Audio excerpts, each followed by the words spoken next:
Live and let live. तो दोस्तों अभी हम 1980 में बना हुआ जैन मंदिर अहिंसा स्थल आए हुए हैं।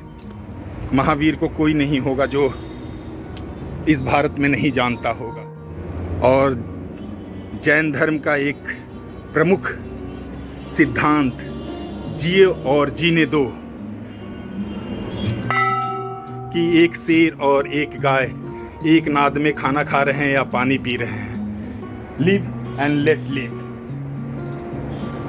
मुझे जैन धर्म के सिद्धांत स्वर्गीय मतलब स्वर्ग के सदृश से इनके सिद्धांत लगते हैं कि कभी भी देश को, किसी भी स्थान को स्वर्ग जैसा कभी बनना होगा तो जैन धर्म के सिद्धांत से ही बन सकता है।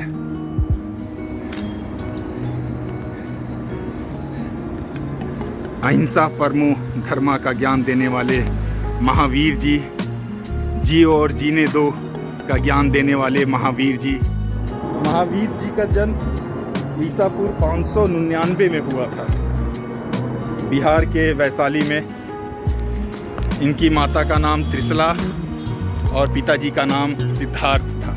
ये आप देखेंगे तो आमने सामने, मतलब इधर पार्क है, इधर एक पार्क है। यदि फिर इस पार्क के ऊपर जब चढ़ के आएंगे तो आपको महावीर जी की ये प्रतिमा दिखाई देगी, और एक तरफ पूरा बबूल के जंगल हैं, और महावीर जी के जो अहिंसा स्थल है इसके सामने ही आपको अजीम खान का मकबरा मिल जाएगा। यदि आप जाना चाहें तो घूम सकते हैं। अकबर के काल में ये अकबर के सेनापति थे। एक तरफ आपको कुतुब मीनार दिख जाएगा, और एक तरफ इस रोड के जो बीचों बीच काट रहा है रोड के उस तरफ आपको महरौली आर्कियोलॉजिकल पार्क मिल जाएगा, जो 67 एकड़ में बना हुआ पार्क है, जिसमें बहुत सारे मुगल कालीन, सैयद वंश, लोधी वंश काल के काफ़ी आपको इमारतें मिल जाएंगी।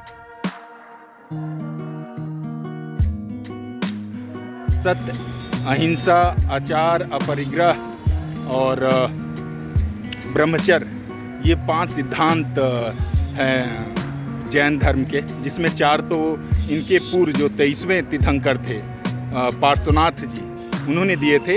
इन्होंने 5वां सिद्धांत ब्रह्मचर्य जोड़ा था उसमें। चाचा जी से पूछा जा रहा, सही बोल रहे हैं ना? हाँ चाचा बोल रहे हैं, सही बोल रहे हैं।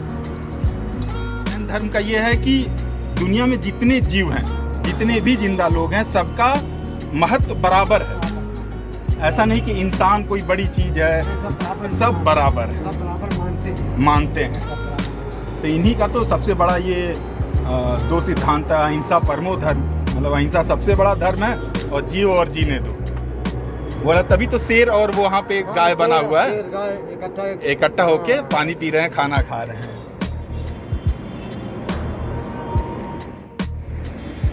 ये लगभग 1978 या 1980 में बना हुआ जैन मंदिर है, और महावीर जी का जो प्रतीक चिन्ह है वो शेर है, उसके साथ द्वारपाल है, मतलब दोनों तरफ 2 शेर हैं और 2 द्वारपाल लगे हुए हैं, और सामने ही महावीर जी की विशाल 13 फुट 6 इंच की प्रतिमा पद्मासन में बैठे हुए।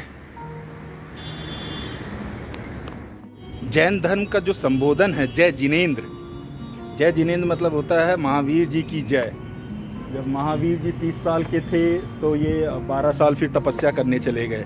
फिर 12 साल तपस्या करने के बाद इन्हें केवल ज्ञान प्राप्त हुआ, जिसलिए इन्हें केवली भी कहा जाता है। तो जिन मतलब जय मतलब जीतना, और तय मतलब जिन न मतलब इंद्रियों को, अपनी इंद्रियों को ये जीत चुके थे, इसीलिए इन्हें जिन कहा जाता है।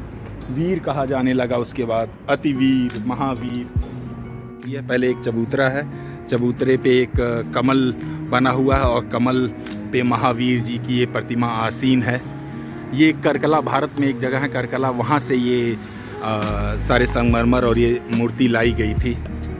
यहाँ लिखा हुआ है ना, श्री महावीर जिनेंद्राय नमः। जैसे जैन धर्म में 24 मुख्य तीर्थंकर हुए हैं इस काल में, ये कहा जाता है कि अगले जो तीर्थंकर होंगे, अगले काल के जो पहले तीर्थंकर होंगे, वो श्री कृष्ण जी होंगे। और तीर्थंकर वैसे होते कौन है? तीर्थंकर देखिए, हर भाषा में इसे तीर्थंकर ही लिखा जाता है। हिंदी भाषा में भी इसका कोई मतलब अल्टरनेटिव शब्द नहीं है, तीर्थंकर ही है। मतलब आत्मा का परमात्मा से जोड़ने के ज्ञान को ही तीर्थ कहा गया है। तो इन्होंने जो मार्ग बताया है, सारे जो आपको आचरण करने हैं, जो परंपराएं हैं, वो सारी चीज़ें जैन धर्म में पहले से थी, बट महावीर जी ने इसे संगठित किया और इसका प्रचार प्रसार किया। इसीलिए ये 24 तीर्थंकरों में एक अलग स्थान रखते हैं। जैसे महावीर जी दिगंबर संप्रदाय के में आते हैं। एक्चुअली जैन धर्म 2 संप्रदायों में बट गया था, दिगंबर और श्वेतांबर। दिगंबर मतलब जो वस्त्र धारण नहीं करते। उनका कहना है कि ये जो खुला आसमान है, ये ही उनका आवरण है, वस्त्र है। और जो श्वेतांबर होते हैं, वे सफ़ेद कपड़ा धारण करते हैं, श्वेत वस्त्र धारण करते हैं, इसीलिए उन्हें श्वेतांबर कहा गया। एक्चुअली जब इसके पीछे जो कहानी है, एक 300 ईसा पूर्व के आसपास, जैसे उत्तर भारत में काफ़ी बड़ा अकाल आया, तो उस समय के जो मुनि थे, ऋषभदेव और सारे, वो सारे जाने लगे दक्षिण की तरफ। तो यहाँ के जो श्रावक और श्राविका, मतलब जैसे अनुयायी होते हैं, तो जैन धर्म में उन्हें श्रावक और श्राविका बोलते हैं। तो श्रावक और श्राविका बोले कि आप लोग चले जाएंगे मुनिवर, तो यहाँ पे मतलब कौन हमारा मार्गदर्शन करेगा? तो कुछ मुनि यहाँ पर रह गए, जैन के जो अनुयायी थे और जो उनके मुनि थे, और ऋषभदेव और कई मुनि दक्षिण भारत चले गए। तो 12 वर्ष के बाद, अकाल के बाद, मतलब अच्छा खासा अकाल के बाद जब वो वापस आए, तो ये देखे कि जो दिगंबर मुनि थे वो वस्त्र धारण करने लगे। वो दिन में मतलब 1 से ज़्यादा बार खाना खाने लगे। तो जो उनका पहले जो आचरण था या दिनचर्या जिस तरह से बिताई जाती थी दिगंबर में, वो चीज़ें थोड़ी बदली हुई पाई। तो वहाँ से ही यहाँ पे 2 संप्रदाय हो गए, श्वेतांबर और दिगंबर। मगर श्वेतांबर और दिगंबर में सिर्फ दैनिक चर्या का ही अंतर है। उनका जो 5 सिद्धांत है, सत्य, अहिंसा, अपरिग्रह, अस्तेय और ब्रह्मचर्य, और महावीर जी को लेकर और सारे तीर्थंकरों को लेकर, वो दोनों संप्रदाय में समान है। वो सारे जो इनके सिद्धांत है, वो दोनों संप्रदाय मानते हैं। तो एक तरह से सिर्फ दिनचर्या का अंतर है दोनों में। दिगंबर नहीं मानते कि महावीर जी ने शादी किया था, इसमें मतभेद है, और इसका कोई मतभेद है और दुविधा है। तो बस ये एक मान्यता है कि श्वेतांबर मानते हैं कि महावीर जी ने शादी किया था, यशोदा नामक युवती से इन्होंने शादी किया था, और कालांतर में इनकी पुत्री प्रियदर्शनी हुई थी। जबकि दिगंबर नहीं मानते कि इनकी शादी हुई थी। तो ये 12 वर्ष दिगंबर मतलब इसी तरह बिना वस्त्र के इन्होंने अपना मतलब तपस्या किया और केवल ज्ञान का प्राप्त किया। तो जैन धर्म देखिए, सत्य अहिंसा सब जानते हैं। सत्य अहिंसा के साथ अपरिग्रह ये बोलता है कि आपको भौतिकता वाली जो चीज़ें हैं उसका संग्रह नहीं करना चाहिए। अस्तेय इनका सिद्धांत बोलता है कि आपको यदि कोई चीज़ें किसी से छीन कर, अतिक्रमण करके ग्रहण नहीं करना चाहिए। जब तक वो चीज़ आपको कोई प्रदान नहीं करता है, तब तक आपको वो चीज़ नहीं लेना चाहिए। और ब्रह्मचर्य तो सब जानते हैं कि आपको अमैथुन या वैसी क्रिया नहीं करनी चाहिए। आपको ब्रह्मचर्य जीवन से में रहना चाहिए यदि आपको निर्वाण प्राप्त करना है। एक सिद्धांत है अनेकांतवाद सिद्धांत, जिसका सिद्धांत महावीर जी ने दिया था, और सिद्धांत काफ़ी लाजवाब सिद्धांत है। ये कहते हैं कि यदि उसको एक उदाहरण द्वारा इन्होंने समझाया है कि एक हाथी है, यदि उसे 5 लोग यदि उनके आंखों में पट्टी बांध दी जाए और कोई यदि पैर पकड़ा हुआ है, कोई पूंछ पकड़ा हुआ है, कोई कान पकड़ा हुआ है, कोई सूंड पकड़ा हुआ है, तो वो अपने सापेक्ष मतलब अपने पॉइंट ऑफ व्यू से अलग अलग चीज़ें बता सकता है। जैसे एक जो पूंछ पकड़ा था उसने बताया ये झाड़ू है, जिसने सूंड पकड़ा था उसने बताया सांप है, कान जिसने पकड़ा था वो बताया कि ये सूप है, पैर जिसने बताया था खंभा है। तो ये कहते हैं कि सच सापेक्ष होता है और हर सच जरूरी नहीं है कि वो सत्य हो। तो सच और सत्य दो चीज़ें हैं, मगर इनमें एक और इन्होंने सिद्धांत दिया स्यादवाद। स्यादवाद का जहाँ तक मैं समझता हूँ कि यदि आप मान लीजिए एक व्यक्ति, उस व्यक्ति ने कहा कि ये पूंछ है, मतलब ये जो एक पूंछ है उसके पट्टी बंधा हुआ था, तो उसने बताया कि ये एक झाड़ू है। बट यदि इसी सेंटेंस के आगे वो शायद लगा दे तो उसका सेंटेंस एक तार्किक हो जाएगा, एक लॉजिकल हो जाएगा। शायद ये पूंछ है, ये पूंछ है, वो सामने दिख रहा है कि ये गलत बोल रहा है, ये गलत है। शायद ये पूंछ है, तो ये उसका तार्किकता बढ़ जाती है। तो स्यादवाद, अनेकांतवाद, तो बहुत सारे जो दर्शन शास्त्र है, मतलब फिलॉसफी है जैनिज्म का, महावीर जी ने दिया था।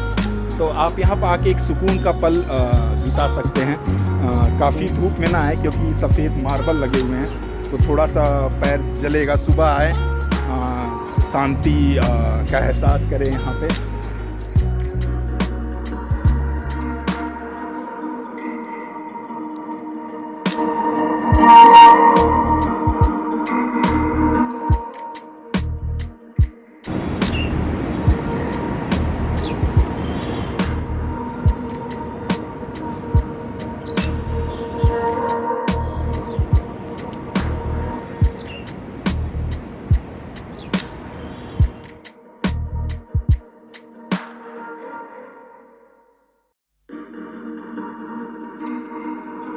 चलिए दोस्तों, यहाँ से चलता हूँ, और आपको मेरा प्रयास अच्छा लगा हो please like share and subscribe the channel donkey monkey and traveller guys. और आप चैनल पे नए हैं तो अवश्य ही, यदि आपको अच्छा लगा हो तो अवश्य ही सब्सक्राइब करके जाएं। इसी के साथ जय जिनेंद्र, जय जिनेंद्र, जय वीर, जय अतिवीर, जय महावीर, जय जिनेंद्र, जय जिनेंद्र। अच्छा खूबसूरत सा पार्क है।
चलिए, see you guys, love you, please like share and subscribe the channel Donkey Monkey and Traveler guys, bye, love you.